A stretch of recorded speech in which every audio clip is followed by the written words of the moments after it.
Hello everyone, Katarina here. Valentine's Day is coming up and I have for you an idea for Valentine's Day card. I made two cards with a pink cloud background. One is made using a store-bought stencil and the other one using a DIY stencil. And I'm using Distress Inks, but any inks for blending should work. I used the Distress Inks Spun Sugar, Kitsch Flamingo and Picked Raspberry. I thought I will use worn lipstick, but in the end I didn't use it as I thought it did not fit. Technically, just one ink color should work as well. I taped my cardstock onto a laminated board and started with the lightest ink shade, which is the Spun Sugar. This part is without the stencil. By the way, I will be cutting the panel down, so it did not matter if there is a white spot from the washi. If I'm not cutting down the cardstock, I usually put a piece of washi on the back. This is just to prevent the cardstock from moving.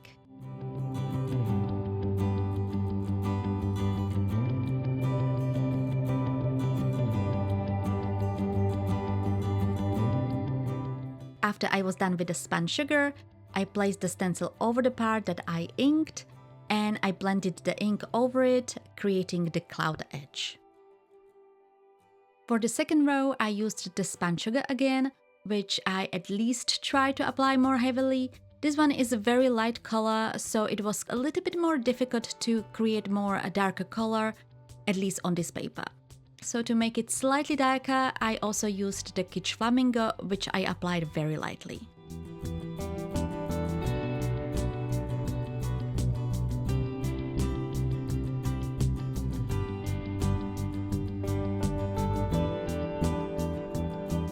For the third row, I used the Kitsch Flamingo by itself, and for the last two rows, I used only the Picked Raspberry, where I just increased the intensity of the color.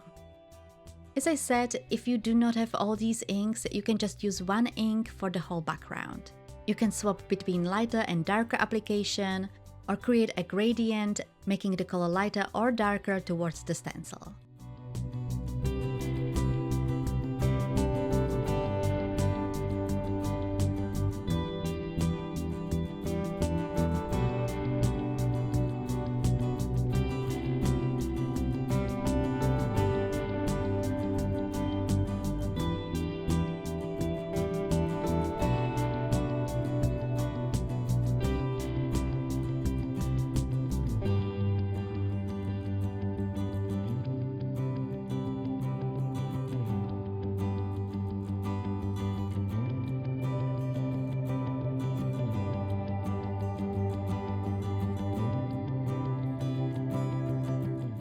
So the first background is done. I think it looks pretty good.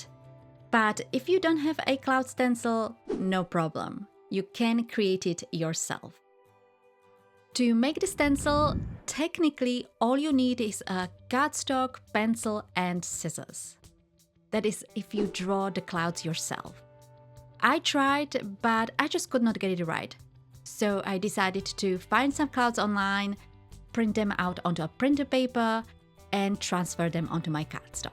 Meaning I scribbled the lead of the pencil on the back of the printer paper and traced the image onto the cardstock. You can also print it directly onto the cardstock that you will be using for the stencil. Of course, this is only if your printer can print on such cardstock. I would recommend using a thicker cardstock than using a printer paper, so it's more steadier. I printed two sets of the images just in case I will mess up, which I didn't. Then I cut them down and I transferred all the three images onto my cardstock. And then to create the stencil, I cut them with my scissors. As I was cutting, I was trying to mainly move the cardstock rather than the scissors to keep the edges smooth.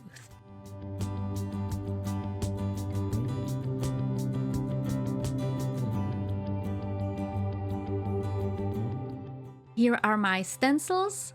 What I would recommend is to erase the pencil line to avoid contamination with the inks. I did not do that on the first one and it picked a little bit of the pencil color, but not a big deal.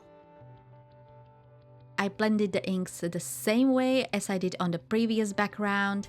I started with the lightest shade without a stencil, and then for the rest I used the stencil on each row.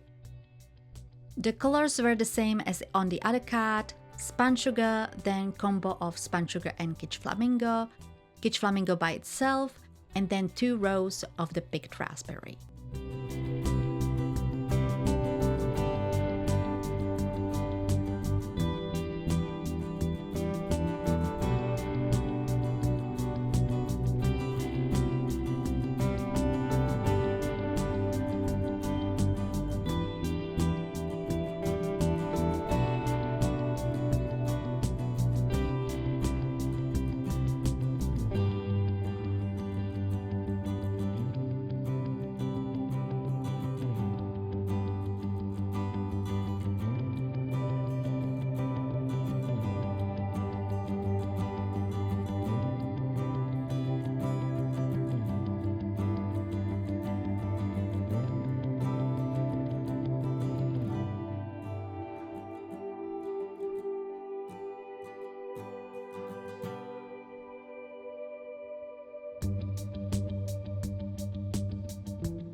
The second background is done.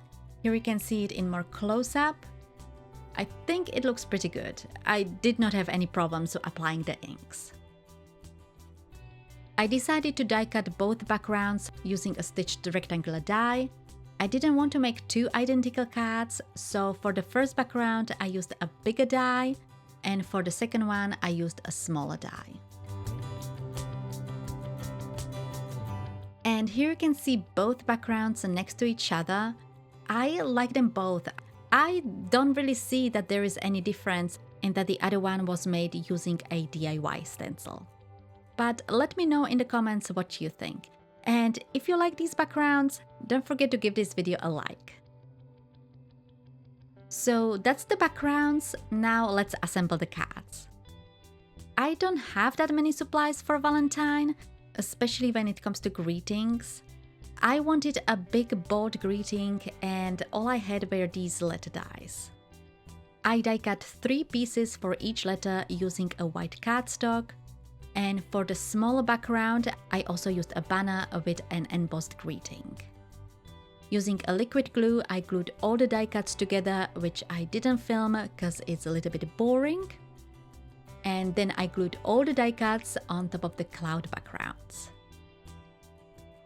The greeting for the first background, I wanted it to say "just for you."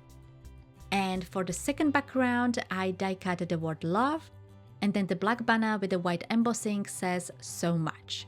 So altogether, love you so much. Here are the finished cards. For both of them I used a white card base. This one is the first background I made, and I adhered it directly onto the card base using a liquid glue. And this one is the second background, for which I used the DIY stencil, and I adhered it using a foam tape so it's a little bit raised.